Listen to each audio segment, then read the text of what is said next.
All righty. Afternoon, everybody. The two guys that will not work today are Daniel Kilgore. He has a non-football injury, excused. And then Rankin will not work. Everyone else will work in some way, shape, or form. All right? Ted's got the easy job. Up there and done. Brad, I don't have a lot, so I'm just going to open it up and we'll fire away. Sounds good. Let's start with Adam Teicher. Go ahead, Adam. Hey, Steve. How you doing today? Great, Adam. Good. Hey, was wondering a question about Taco Charlton. What you've learned about him maybe after a month or whatever of coaching him, and do you sort of have a feel for what his strengths and weaknesses are, whether he's just a pass rusher or maybe if you have a need, he can be an every down kind of guy? Yeah, I mean, I'd like to think he's more than that. Hard to tell right now. I mean, we're going off of the history that he's had in the league and also what we've seen. Downside, haven't seen him in a game. The system is new, so there is a learning curve, and there have been some things that he's had to work through from a mental standpoint.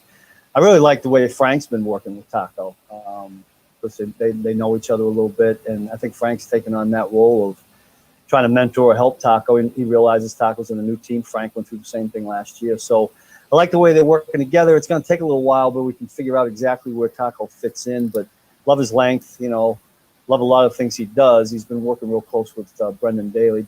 Brendan does a great job with those guys. So hopefully we can get him to a point where he helps us on all downs. Let's go to Pete Sweeney. Go ahead, Pete. Morning, Steve. I was curious about Ben Neiman and his progress and what has maybe made him a candidate to get some additional time this season. Yeah, you know what? If you had to say one thing that makes him a candidate, is from the chin to the hairline. A very intelligent football player. We all know his dad's a football coach and played at Iowa and all that. But I got a great deal of respect for Ben. He's a true pro. He knows everything we put in. He's a great communicator, has become a great communicator. I got great confidence in him and Hitch when we put them in front of the huddle and when they break the huddle and have to make the adjustments. And I would tell you this, I think Ben moves around a lot better than people give him credit for. I mean, he's tall and all that, but I think he's a really good knee bender. That's why we put him out in pass coverage, and I'm looking forward to watching Ben play some football this fall. Let's go to Sam McDowell. Go ahead, Sam. Hey, Steve. How's it going? Great, Sam. Can you expand on how you're going to determine a 53-man roster without preseason games? I mean, obviously not getting into the details of exactly who you're keeping and cutting, but just how different the process is this year. Yeah, there's a little bit of a challenge with it. I think the way Coach constructed the training camp was really good. We do things fast. I'm always trying to test them mentally, even in walkthroughs. I try to make them go fast. We got to find out who can think. When the bullets are flying, is somebody going to stick their head in the sand and go to sleep on us? We certainly don't want those guys. But identifying, listen, Brett Veach does a great job. Andy does. They got a good pulse beat on it. Sometimes as coaches, we get so wrapped up in the scheme and getting ready to play an opponent that we forget about the personnel, and we don't forget about it, but that kind of gets lost, and then we got to reprogram ourselves to look at who's what. But I'm hoping and feel confident that we'll pick the right guys. We're very fortunate in the fact that we have some guys returning from last year, so that gives us a little bit of comfort level. But we'll see how it all shakes out. Let's go to Herbie. Go ahead, Herbie. Hey, Coach, you actually answered my question there. I was going to ask you, with one shot, huh? Yeah, there you go. I didn't have a two-part question there, but it's like you mentioned the advantage some of the guys coming back from the roster last year. But what's your message to the guys who had the disadvantage of not having the benefits of OTAs and mandatory minicamp as they try to make this roster? Yeah, the first thing I have said is follow the guys that were here. I mean, the guys that were around a year ago have gone through it. And I think the player-to-player relationship and conversations are as important as any in this league. And I think every player will tell you that. Let's face it, after a while, they don't really want to listen to me. They've got to listen to one of their buddies. And I think our guys that have been around do a really good job of that, sharing the information. I don't think anybody's trying to hide anything. And we need a lot of guys to step up, play for us, play early that maybe weren't involved in this system a year ago. But having great communicators in Hitch, Tyron, Dan Sorensen, Ben we mentioned, I think helps anybody that's in the system now was not in last year. Go to Nate Taylor. Go ahead, Nate. Good morning. Oh, actually, good after early noon, Steve. With the defensive linemen in making the roster cuts, how much of a factor will be flexibility as to whether you can play inside or outside? That's a great point. Great point. Well, look at the league, the way offenses are constructed now. We all know we're more quote unquote sub than we are in base defense. So that becomes really important. I mean, a guy that can, typically you have the guys that play outside that can go inside on third down or passing down. We got a few of those. Really, Chris is the only guy that would ever take him inside and move him out. We had to do it a little bit last year because of injury, so hopefully that doesn't happen. He's always pulling out me to go out there and play DN. I think he asks me every day. But listen, he can do a lot of things. I think in this age of football, I think being flexible throughout the 11 positions on defense is really important. The corner position is unique, but safeties that can be linebackers like Dan does for us, safeties that can go play the slot like Tyron does for us, ends that can go inside. I think anytime you can be flexible and versatile, it's going to help you overall defense. Got time for a couple more guys. Let's go Matt, Derek, and then Todd Lebo. Go ahead, Matt. Hey, Coach, you actually touched a little bit there on what I wanted to ask you about, which was about the safety position. And, how has it changed in, your time in the league as far as what you want from safeties? Because, once upon a time that was a turnover position. Yeah. But now it's, you seem to want some flexibility and guys who can do a lot of different things there. Yeah, it's funny when you ask that question, my mind goes way back to earlier when I was in the league. And I think they said that more, that the safety position wasn't valued. But I can tell you this, we really valued Brian Dawkins.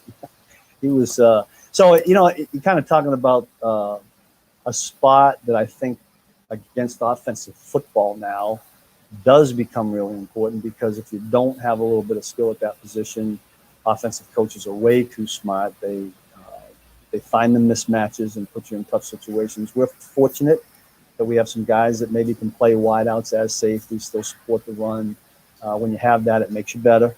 But has there been a change in that position? I'd probably say yeah, based on, way back when you'd put three wideouts in, which was not as prevalent as it is now. Typically, you'd throw another corner in the game. With the speed of the way offenses are now, and by that I mean the tempo of going in and out, you don't get a chance to do that. So if you don't have safeties that have a little versatility, you're really restricted in what you can call. So having a little flexibility with a guy that can play a slot is really, really important. Let's go to Todd Lebo to close it out. Go ahead, Todd. Hey, Coach, you kind of mentioned this a little bit with Sam and Herbie's question about trying to pick the guys when you haven't had OTAs and exhibition games. Just how hard is it going to be for these defensive guys, first year in your defense and all that, to have the first snap they ever take actually be in a National Football League game? Yeah, we're going to find out quickly here, aren't we? It's baptism by fire, right? The old saying, and that's going to have to happen. We've talked about it. We're going to have to live with some growing pains, I think, at some positions. But what you hope is that the nucleus of the guys around them, will step up their game. We're all hoping. I hope I step up my game. We all do step up, and that we can maybe camouflage those issues a little bit. And listen, if somebody does get exposed or something happens like that, get them on the ground, let's line up, play another down.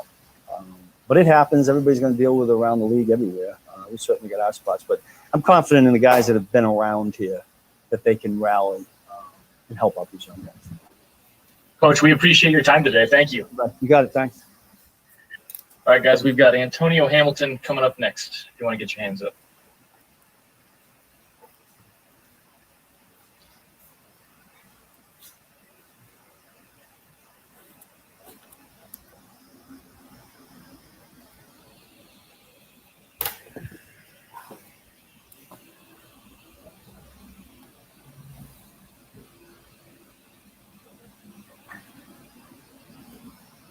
Hey, Antonio, can you hear us okay? Yes, I can hear you pretty good. All right. Well, let's get started, and we'll start with Matt and Derek to kick it off. Go ahead, Matt. Hey, Antonio, good to see you this morning. Likewise. You've played in a couple different systems now, and I'm just curious, what you've learned so far about playing in Steve Spagnuolo's system and working with the D-backs coach. What have you learned to expect that they're going to ask you to do and especially as far as versatility and flexibility at your position? Well, number one, I can appreciate Coach Spags and Coach Mary and the entire defensive side for just giving me the opportunity, number one. And secondly, they see that I can pick up on the defense very fast, which is a very difficult defense, I would have to say, compared to the other defenses I've been in. Not knocking any of those defenses, but this is very detailed and very specific. And they see with me being able to be very versatile that they're trying me in all the spots on the backfield. And so I'm just open and I'm prepared, and they're doing a great job with preparing me for every position that they think that I could best contribute to the defense. Go to Pete Sweeney. Go ahead, Pete. Hey, Antonio, Dave Tobe has called you the best gunner on this team. I was wondering, what's your take on why you have such a knack for that position? Number one, whatever role they call me on or to be on, I just try to give my best effort that I can. And whatever accolades or whatever praise they want to give me is solely on them. I don't try to go out and do nothing more, nothing less. I just try to go out there and perform at my best ability. Let's go to Nate Taylor. Go ahead, Nate. Hey, Antonio, I know there's no preseason games to kind of go through the live rehearsal of understanding all the new things that you're doing in Spagnuolo's defense. But given the fact that you are competing on a daily basis with this wide receiver core, how does that prepare you in a way comparable to other past training camps or other preseasons? Coach Reed's offense is amazing, and the speed and the amount of reps that we are able to obtain in the different periods at practice, it's just crazy. Like, it's the speed and how the offense works that we get a lot of work in. And so I'm able to get 10 reps at corner, 10 reps at nickel, 10 reps at safety, because we get so many reps in that I'm able to get as much repetition in every spot. So I'm learning, and I'm able to make a mistake and get it corrected, and then still able to go out and put it on tape and then perform it in a way that best benefits the defense. Let's go to Adam Teicher. Go ahead, Adam. Hey, Antonio, how you doing today? I'm doing good. Good. As you mentioned, you're playing a lot of spots back there. Have you ever played a role quite like what it looks like you're going to be playing this year? And what do you think about this role? I mean, do you feel like it fits your talents? Most definitely.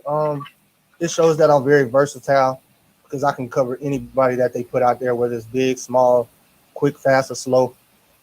Even when I was in the system with Coach Norton, Ken Norton Jr., who's now in Seattle, who was in Oakland with me my first 2 years, I played both corner and nickel. And occasionally they would sprinkle me in at safety a little bit. And even back to college, I did corner, nickel, and safety, everything. So I can really appreciate Coach Spags and the entire defensive side for using me in such a way. And whatever best fits them to think that me being out on the field in a certain time or a certain package is going to help us win, then I'm going to make sure that I put my best foot forward. Looks like we've got 3 questions left. Let's go Robert, Todd, and then Herbie. Go ahead, Robert. Hey, Antonio. So what's your biggest takeaway from camp this year, especially with how odd it's been and with no preseason games and everything like that? The biggest takeaway would just be how well the chief organization operates. It's very detailed. They have everything going smooth. We haven't ran into any roadblocks. We've been getting in great work. The amount of reps, like as I was speaking earlier, that we get in a bunch of reps. So everything has been very game-like. So the chief organization as a whole has done a great job with keeping us all safe and along with our families, and allowing us the opportunity to get in good work on the field, along with whatever the league wants us to do as far as protocols with the COVID stuff. Go to Todd Lebo. Go ahead, Todd. Hey, Antonio, you mentioned how complicated this defense is. You've been in the defense before. You've been in a couple of different training camps with other organizations. You had the ability to go through OTAs and all that stuff in your career. Can you just speak to what do you think these rookies who have never played in an NFL game, it's going to be like for them to have their first ever snap be actually in an NFL game, not a preseason game and all that? How much different that kind of speed goes up? And can you take me back to like maybe when you were a rookie, what that would have been like to have your first play actually be in a real game? Yeah, I would say it's an advantage and a disadvantage at the same time. Coming in, I was undrafted. I was the last corner on the board. So basically, all the way up, probably I'll say to the fourth year of my career. Being able to get that film out there in those preseason games to show not only the organization I was playing for, but the other organizations as well that I can play was very vital. And that's a process and that's a step that those guys aren't being able to get.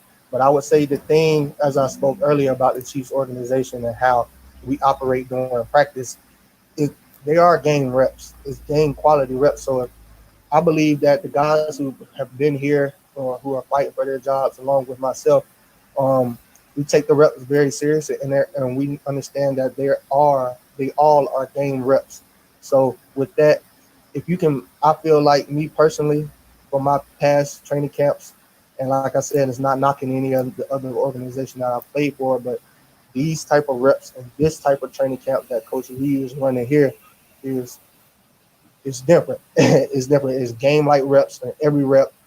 We got some of the fastest receivers in the league here, and so we get to go out there and cover those guys. And if you can cover anybody here, I feel like we can cover anybody in the league. And then for those rookies that may not make it, I think this should be a message for the other teams if they somehow or another get the opportunity to hear it, that everybody here ready. Here. Let's go to Herbie with the last one. Go ahead, Herbie. Hey, Antonio, I want to follow up on Pete Sweeney's earlier question on playing the gunner position, and I'm hoping to get inside your head here. From the time you line up, when you're split wide, and then when the blockers are in front of you and you know you have to beat them to get down the field, what's running through your mind from the snap to when you're actually down the field and you're able to make contact with the receiver? First, I would like to thank Coach Thomas McGahee, the special team coordinator with the Giants. He explained it to us about how it is being a gunner. First, it's a fight. Second, it's a track meet. So my mentality is, depending on what team we're playing and how the guys are in front of me, lets me know, okay, number one, do I get ready to fight, or can I beat them with quickness and just outrun everybody? So it's depending on the scheme and depending on the type of player that I'm facing on the opposite side of the ball.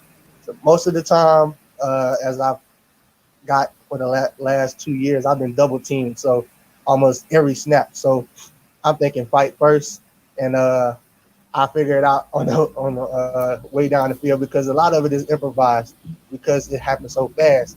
You just have to let your body just takes over, and whatever your instincts kick to, trust it and go with it. Antonio, we appreciate your time today. Thank you. Thank you. All right, guys, we're going to have Mike Remmers coming up next. Hang tight.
Derrick to start us off. Go ahead, Matt.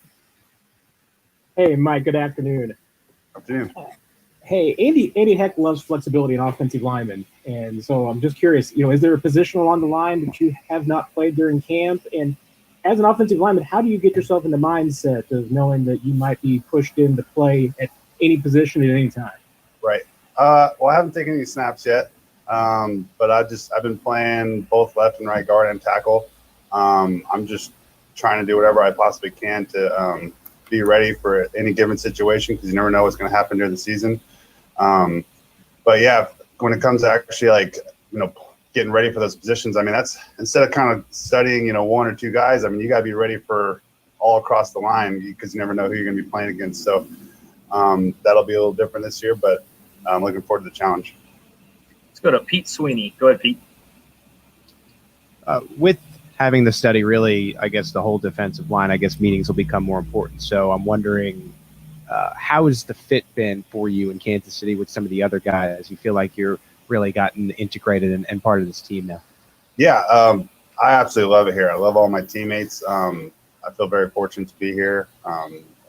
Love the Chiefs, love the entire organization, the coaches, down to the players. I feel very lucky, and I really enjoy playing next to these guys. And everyone's been very helpful and making sure I'm going in the right direction. And yes, everything has just been nothing but positive experiences here. Let's go to Herbie. Go ahead, Herbie. Hey, Mike, appreciate you taking some time here. To kind of follow up on Matt's first question there, there's a saying in the National Football League, the more you can do. Right. When did that hit you at your point of your career, and how much pride do you take in your versatility? Yeah, so I think that's been incredibly important in my NFL career for sure because I started on practice squad, and at that point you're playing every position, whatever they need, you're playing. And then, early in my career, my main goal was just to be on the field, and so you just got to be ready to be thrown in at any position, and so being very versatile, especially for younger guys, is incredibly important. I've gotten a lot of experience of playing multiple positions and starting games at 4 different positions. So that's been great, just having some experience to fall back on. But it's been, interesting going, a different camp for me because I'm used to, usually just kind of sticking at one spot. So I've been kind of going around and learning a new offense and then having to learn all the ins and outs for each positions. It's been a challenge, but it's been a lot of fun though, and looking forward to the season to finally start. We're almost there, guys. Let's go to Robert Rimson. Go ahead, Robert. Hey, Mike. So I asked Antonio this earlier. What's been your biggest takeaway from camp, especially being one of the newer guys on the team? Well, I love Coach Reed, and I love his coaching style, and it all starts from there and works its way down. It's just a great environment here. I've been, like I was saying earlier, I'm very fortunate to be here and love being here. And when the Chiefs offered me, I was like, yeah, let's definitely do it. I really want to just experience what it's like playing here. And the success that they had last year is, it's behind us at this point, and just looking forward to this season. And, it's just a very hardworking team, very dedicated, hardworking team. We've got a couple more. Let's go Todd and then Nate. Go ahead, Todd. Mike, Antonio was telling us earlier that it felt like in practice, since there's no games, and there's no exhibition games, everything seems like a game rep. Like it's been a different kind of feel at this camp. Now they're out there playing, defensive back and all that stuff. Has it been like that in the line? Have they felt more like game reps? I know you can't have true contact. Yeah, no, absolutely. Yeah, no, it's full go. And I mean, especially with no preseasons, I feel like the coaches have been trying to make the situation as game-like as possible, just so we have experience and we can kind of run through those drills, certain situations, key situations that, would probably come up during the preseason. We've been going through those each day, different situations, and just trying to make each practice as game-like as possible. It's been, getting a lot of reps, and a lot of younger guys are getting a lot of reps too. With having 80 guys instead of 90, so there's a lot of guys that normally want to be getting reps that are getting a lot of reps during the practice. So it's good for them to be able to get some tape for the coaches to value.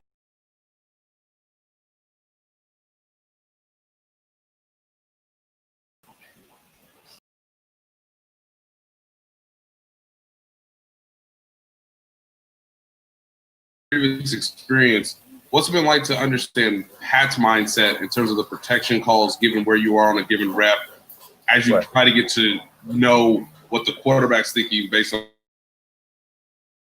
or if you are needed upon at a certain position? Yeah, so I mean, number one is just knowing what you're doing on a given play, and I've been definitely getting some reps with the ones, and just being able to watch film and hear him how his brain how the protections kind of hit his brain to certain blitzes, and just trying to learn those ins and outs. And yeah, there's a few times earlier that I was like, oh, I wasn't kind of expecting it, but that we've definitely been working through those things, and I think the big thing is just getting mental reps. When I'm not in there, I'm sitting there next to Coach Heck, and I'm knowing the play, and I'm evaluating what I would be doing from the sidelines. So just always being ready. Mike, we appreciate your time today. Thanks for joining us. All right. See you guys later. All right. All right, guys, that is it for today. Let me hit the button here and allow